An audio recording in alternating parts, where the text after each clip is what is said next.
Welcome back to Movie Speaks. Today I will show you an action, sci-fi film from 2022, titled Prey. Spoilers ahead. Watch out and take care. In 1719 in the northern Great Plains, young Comanche Naru goes herb gathering with her dog Sari. But when nobody is looking, she takes the chance to leave the group behind in order to practice her axe throwing against a tree. There, she notices some paw prints on the ground and follows them to find a white-tailed deer that she decides to hunt. The idea is to sneak around and surprise attack, but the sound of a rumble in the sky scares the animal away. Naru and Sari follow it, and Naru throws her axe at it, but she fails and the axe ends up stuck on a tree instead. While she recovers it, Sari keeps going and accidentally gets his tail caught in a bear trap. Forgetting about the deer, Naru rushes to rescue her dog and take care of his tail with some healing herbs. She also inspects the trap because she's never seen something like this before, but she's interrupted by the sky rumbling again. When she looks up, she sees a mysterious shape falling, and she believes it to be the legendary Thunderbird. Believing this is a sign to finally initiate her rite of passage, Naru goes to see her brother Tabe to ask him to take her with his party next time he goes hunting, and while he's skeptical, he accepts. Then, Naru goes back to the tribe to drop off the herbs she's gathered. While getting some medicine ready for the chief, Naru's mother Aruka wonders why her daughter must hunt when she's great at many other things, so Naru explains it's because they all think she can't. Meanwhile, it's revealed that the rumble from the sky actually belongs to a spaceship that drops an alien known as Predator on Earth. He's strong and fast, and his technology comes with camouflage that makes him invisible, plus heat vision goggles. Back to Naru, she returns to the forest to pick up some orange flowers her mother needs and keeps some for herself in her bag. When she returns to the tribe, she learns a mountain lion has taken one of their men and a hunting party is leaving to find them. Naru follows them, intending to join them, but some of the men don't want her there because she wasn't trained to hunt like them. Tabe comes in her defense, explaining she's good at tracking and medicine, so she's allowed to join them because she may be useful. Predator is in the area too, busy killing a snake. Following the tracks left by the mountain lion, the hunting party eventually finds their wounded friend Puhi. The hunters build a stretcher while Naru takes care of the Puhi's injuries, including feeding him some of the orange flowers, which will cool his blood. Now the party is ready to take Puhi back, but Tabe stays behind to find the mountain lion. Naru wants to stay with him because she thinks there's something else besides the lion. It doesn't make sense for Puhi to be alive, meaning something dangerous must have scared the lion away. Tabe turns her down though, and makes her leave.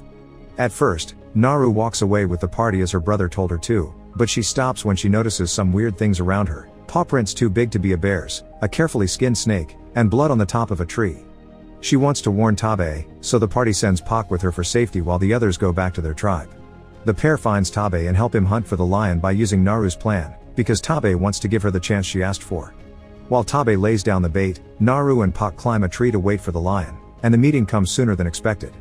The lion jumps high enough to push Pak off the tree and kill him, then it jumps on a branch to go after Naru. She slowly steps back as she tries to defend herself with a spear, but suddenly, she gets distracted by the rumble in the sky again. This gives the lion the chance to come after her, throwing her off the tree and knocking her out. When Naru wakes up later, she's back in the tribe, and Aruka explains Tabe dragged her back. Puhi has survived thanks to her medicine too, so Aruka thinks Naru should perhaps dedicate her life to medicine instead of hunting. Their conversation is interrupted when Tabe returns with the lion's body, an achievement for which he's honored by the chieftain. Naru is still sure there's something more dangerous in the woods and wants to go after it, but Tabe doesn't let her. She's already tried hunting and failed, it was all him who brought the lion back. The next morning, Naru decides to disobey and go after the mysterious presence with only Sari as company. Through the forest, she keeps finding more proof of this unknown creature, like green blood on trees and more of those huge paw prints. Predator is indeed not far away from there, this time hunting a wolf in order to get its skull, which he cleans to use it as a mask. Naru on the other hand, isn't as lucky with her hunts. Hitting moving targets isn't as easy as hitting a tree, so by the time she recovers her throwing axe, her prey is gone. Fortunately, she comes up with an idea. She ties some vines to make a rope that she then ties to the axe, allowing her to throw it and instantly get it back without losing time. This finally lets her hunt a bunch of rabbits to feed herself and the dog. After lots of walking, Naru comes across a herd of skinned bison with some bullets on the ground around them. However, she doesn't know what bullets are and thinks the strange creature did this. When she leaves the area, she accidentally steps into quicksand. Thankfully, she still has her axe with her, so she throws it at a tree and once it manages to get properly stuck, she uses the rope to pull herself out. Meanwhile, Predator comes across the bison too, which warns him there are dangerous hunters in the area. Back to Naru, after washing up in the river, she comes across a grizzly bear that she intends to hunt. Unfortunately, her bow breaks, giving the bear the chance to come after her. Sari jumps in to distract the beast, giving Naru time to jump in the river and hide under a beaver dam. The bear comes after her again, trying to destroy the dam, but suddenly it's pulled back by Predator. Thanks to the bear bleeding on him, Naru finally gets to see the alien and wastes no time in jumping back into the river to swim away. Predator sees her but lets her go because he doesn't find her dangerous. After returning to the woods, Naru comes across a search party Tabe sent to find her while he looks around the other side of the river. They don't believe Naru's story because such a monster wouldn't let her go so easily, and when Naru tries to leave, Wasapi jumps on her to stop her. Naru fights fiercely but Wasapi still wins, tying her up to drag with the group toward camp. However, they stop when they hear some weird noises and red lights appear on Wasapi's chest. Staying invisible among the trees, Predator shoots and kills Wasapi, and when he comes nearer to recover his darts, the other hunters manage to hit him with an arrow. This causes the camouflage cloak to malfunction and reveal Predator to the naked eye. The men jump in to fight him, but Predator is no match for them and kills them easily. While he's distracted fighting, Naru approaches Wasapi's body to recover her things and cut off the rope, allowing her to run away. When she makes it to an open field, Naru comes across a hunter that had scouted ahead. He wants to fight back, but soon the red lights appear on his body too. Knowing what they mean now, Naru begins running away as Predator jumps on and kills her fellow tribesmen. She's so concentrated on keeping her eyes on the enemy that she doesn't see a bear trap on the ground and gets her leg caught in it. Predator comes after her, considering his options, but he suddenly runs away when he sees a group of French traders coming to see who fell into their trap. The traders knock Naru out and when she wakes up later, she finds herself in a cage at their camp. Sari has come looking for her, but he's caught and tied up as well. All the traders are wearing furs, and Naru realizes they were the ones that killed the bison. One of these men, called Raphael, knows how to communicate with her and asks her for information on Predator, who he thinks is a hunter looking for the strongest opponent. Naru tells them nothing, causing the traders to decide to reveal they've also captured Tabe and now they're hurting him to make him smell of blood.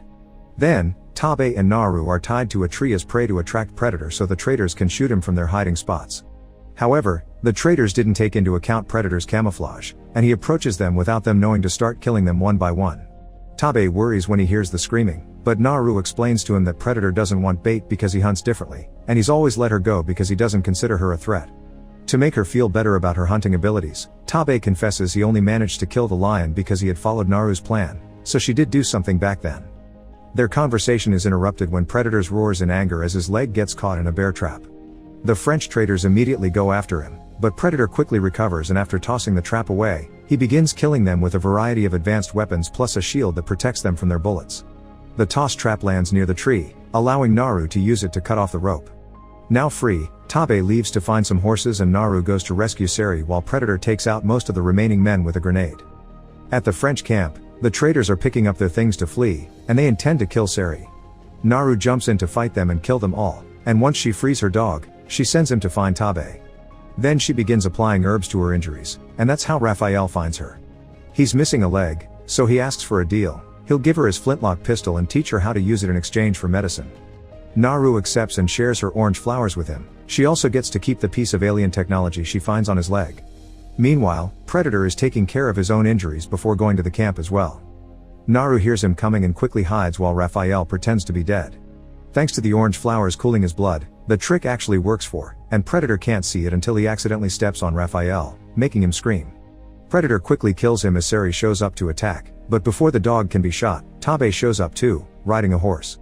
He manages to hit Predator on the head once, and by riding quickly in circles he can dodge the alien's shots.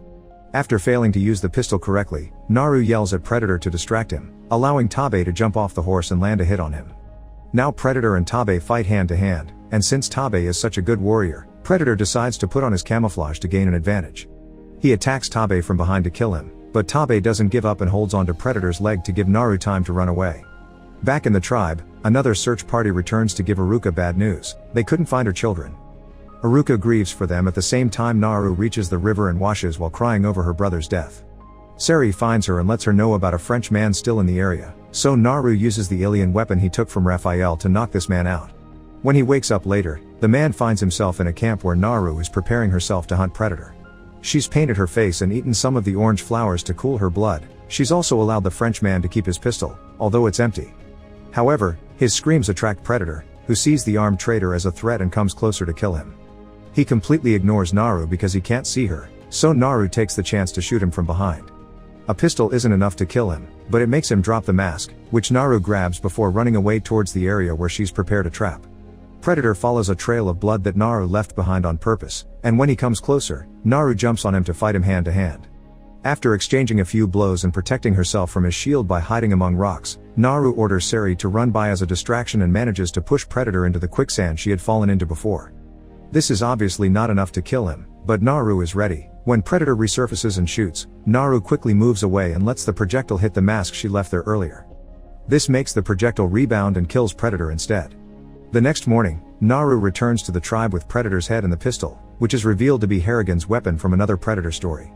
Naru warns her tribe they need to leave before the white men come for them, but first, everyone honors her hunt the same way they had done for Tabe. Unknown to them, more Predator ships are about to land on Earth. Make sure to subscribe and turn on notifications so you can watch more videos like this. Thanks for watching.